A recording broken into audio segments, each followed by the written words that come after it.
तो आइए हम स्टार्ट करते हैं forms of money. Forms of money, सबसे पहला फिएट, फिड्यूशियरी, फुल बॉडी और प्राइवेट मनी। सबसे पहले फिएट मनी समझते हैं। फिएट मनी क्या है? Fiat money refers to that money which is issued authority by the government of India. जो सरकार या भारत सरकार या किसी भी देश की गवर्नमेंट जिस नोट्स एंड कॉइन्स को इशू करती है उसको बोलते हैं हम लोग सिंपल सा फिएट मनी। जैसे इंडिया में हम जानते हैं रुपीस, ओके, जो हमारे आपके पास कॉइन्स या नोट्स होते हैं उसको बोलते हैं हम लोग fiat money, simple. Fiduciary money, fiduciary money is that money which is accepted as a medium of exchange because of trust between payer और पे। अब इन दोनों में डिफरेंस क्या होता है?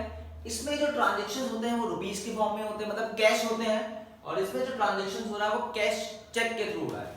अब ए और बी आपस में ट्रांजैक्शन कर रहे हैं, अगर वो मनी के ट्रांजैक्शन करेंगे तो सिंपल सा उन्होंने मनी एक्सचेंज किया, गुड्स एक्सचेंज किया, काम खत्म। लेकिन फिड्यूशियरी मनी में ट्रांजैक्शन किसके थ्रू हो रहा है? चेक के थ्रू हो रहा है। तो चेक के थ्रू हो रहा है तो उनमें ट्रस्ट होना बहुत जरूरी है। ए और बी के बीच में ट्रस्ट कैसे है हम समझते हैं। ए ने बी से चेक लिया, अब ए जब बी से चेक एक्सेप्ट करेगा तो ए बी से ये थोड़ी ना कहेगा कि भाई अपना अकाउंट स्टेटमेंट में दे दो मुझे, साथ में देख लो उसमें पैसा है या नहीं है। वो तो केवल और केवल ट्रस्ट और म्यूचुअल अंडरस्टैंडिंग के बिहाफ पे हो। तो फिड्यूशियरी मनी वो मनी हुआ जिसको ट्रांजैक्शन हम चेक की हेल्प से करेंगे और जो ट्रस्ट के बिहाफ पे होता है।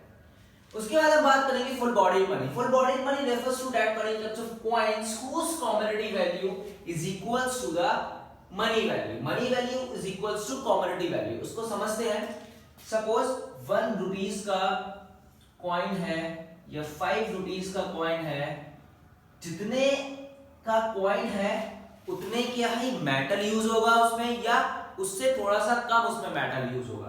तो मतलब मनी की वैल्यू और कमोडिटी की वैल्यू क्या हो गई? एक बराबर हो गई। इस पे 1 रुपया प्रिंट है तो इसकी वैल्यू 1 हो गई, और जो इसमें मेटल यूज हुआ है इसकी वैल्यू भी कितनी होगी? 1 रुपया या 1 रुपए से कम। This is called full body money, मतलब money value is equals to commodity value. ये टर्म्स आपकी इंपॉर्टेंट है, आपको याद करनी है। अब हम बात करेंगे credit money. Credit money refers to that money of which money value is more than commodity value. इसमें क्या हुआ? Money value is more than commodity value. इसको थोड़ा सा हम एग्जांपल के साथ समझेंगे। मनी वैल्यू और कमोडिटी वैल्यू, मतलब ये 5 रुपीस का कॉइन है, इस 5 रुपीस की वैल्यू मनी वैल्यू ज्यादा है कमोडिटी वैल्यू से। मतलब जिस पे ये प्रिंट है, जिस मेटल पे इसको प्रिंट किया है, उस मेटल की वैल्यू 5 रुपीस से क्या होगी? कम होगी। आई बात समझ में? इसका एग्जांपल मैं आपको बताता हूं।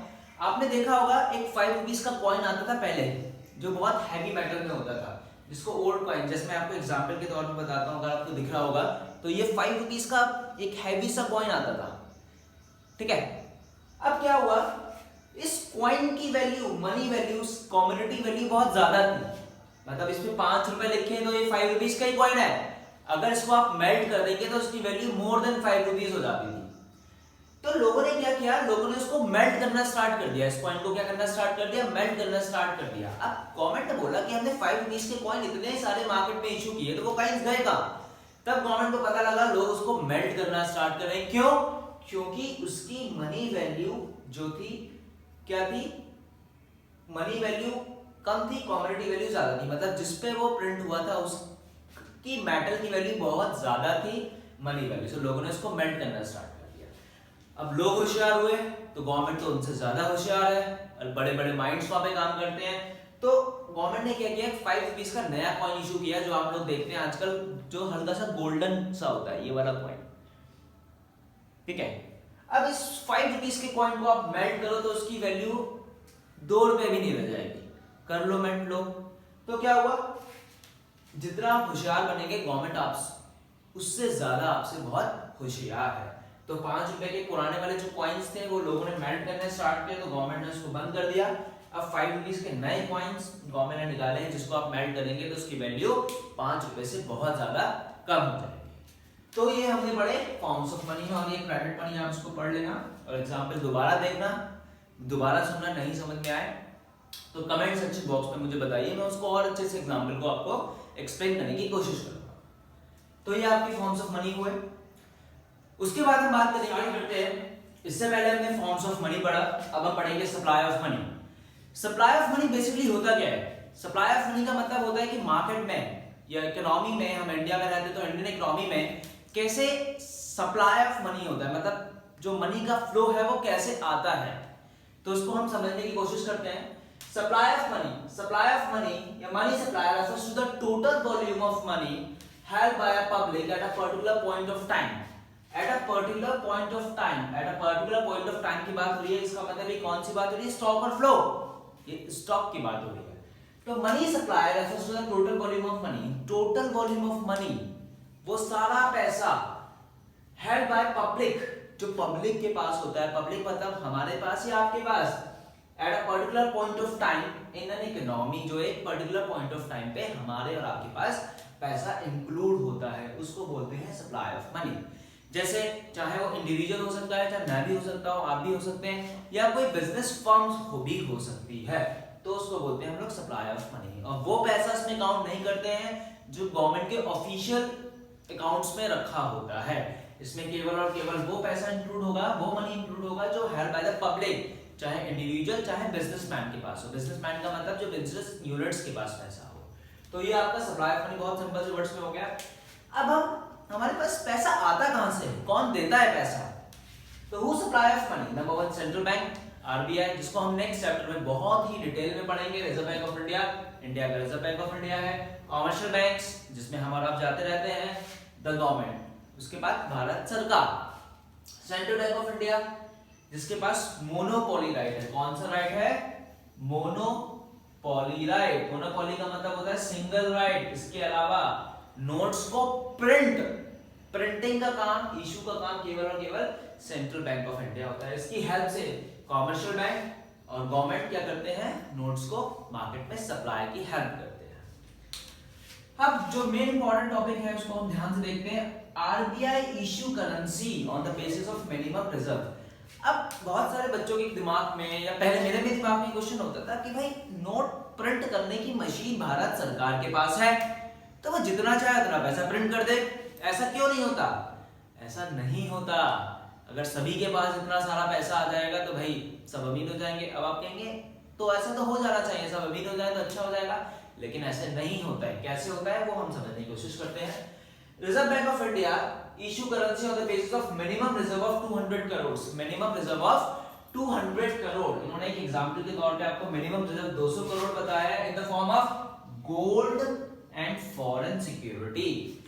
आपके पास 200 करोड़ का गोल्ड, 200 करोड़ में 115 करोड़ का गोल्ड होना चाहिए और रिमेनिंग फॉरेन सिक्योरिटीज आपके पास होने चाहिए।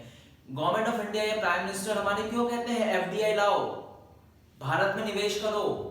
बाहर की कंपनीज इंडिया में आजकल बहुत इन्वेस्टमेंट कर रही हैं मेक इन इंडिया प्लान के तहत, आपने सुना होगा। तो फॉरेन सिक्योरिटी, फॉरेन करेंसी जितनी भारत में आएगी उतना ही नोट्स को हम क्या कर पाएंगे, प्रिंट कर पाएंगे। और गवर्नमेंट कहती है कि अपना जो गोल्ड है, जो आपके घर में, मेरे घर में थोड़ा बहुत सोना चांदी रखा है, वो बैंक में जमा करा दो। क्यों? क्योंकि जब उनको पता लगेगा कि हमारी इकोनॉमी में एक्चुअल में है कितना गोल्ड, तो उसके हिसाब से वो नोट्स को प्रिंट कर देंगे और हम लोगों को ज्यादा पैसा मिलना स्टार्ट हो जाएगा। सप्लाई ऑफ मनी मार्केट में क्या हो जाएगा, बहुत अच्छा हो जाएगा। ठीक है, तो ये मिनिमम रिजर्व याद रखना 200 करोड़, जिसमें से 115 करोड़ आपका क्या है, 115 करोड़ का, जिसमें से आपके पास गोल्ड होना बहुत जरूरी है। और रिमेनिंग 85 हुआ ना, यस 85 क्या होगा आपके पास, फॉरेक्स, मतलब फॉरेन सिक्योरिटीज आपके पास होनी जरूरी है। चलिए, अब हमने ये पढ़ लिया कि भाई मनी आता है, सप्लाई होता है, इसको मेजर कैसे करोगे? मेजर करने का भी तो कोई तरीका होगा। Yes, in India 4 alternative measure of money supply, M1, M2, M3 and M4। 4 measure of supply है, number 1 M1, M2, M3 and M4। हम इंडियन इकोनॉमी में चारों टाइप्स के डिस्कस करते हैं, लेकिन जो हमारा मोस्ट इंपॉर्टेंट है according to the CBSE syllabus class 12, M1 C plus DD plus OD। अब C plus DD plus OD, C मतलब करेंसी, DD मतलब डिमांड डिपॉजिट्स, OD मतलब अदर डिपॉजिट। अब ये होते क्या है उसको हम देख लेते हैं। C मतलब currency and coins with the public, जो हमारे पास पैसा होगा, चाहे वो कॉइंस के फॉर्म में हो, चाहे वो नोट्स के फॉर्म में हो, तो वो सारा पैसा M1 में काउंट होगा। Second, demand deposits of commercial bank, इसमें फिएट मनी भी आपका इंक्लूड होगा, है ना, फिएट मनी भी इसमें करेंसी में आएगा। उसके बाद डिमांड डिपॉजिट्स। डिमांड डिपॉजिट्स का मतलब क्या हुआ, डिमांड और डिपॉजिट। डिमांड डिपॉजिट्स का मतलब हुआ कि वो पैसा जिसको आप कॉमर्शियल बैंक से क्या करते हैं, डिपॉजिट करते हैं और डिमांड करते हैं with the help of check.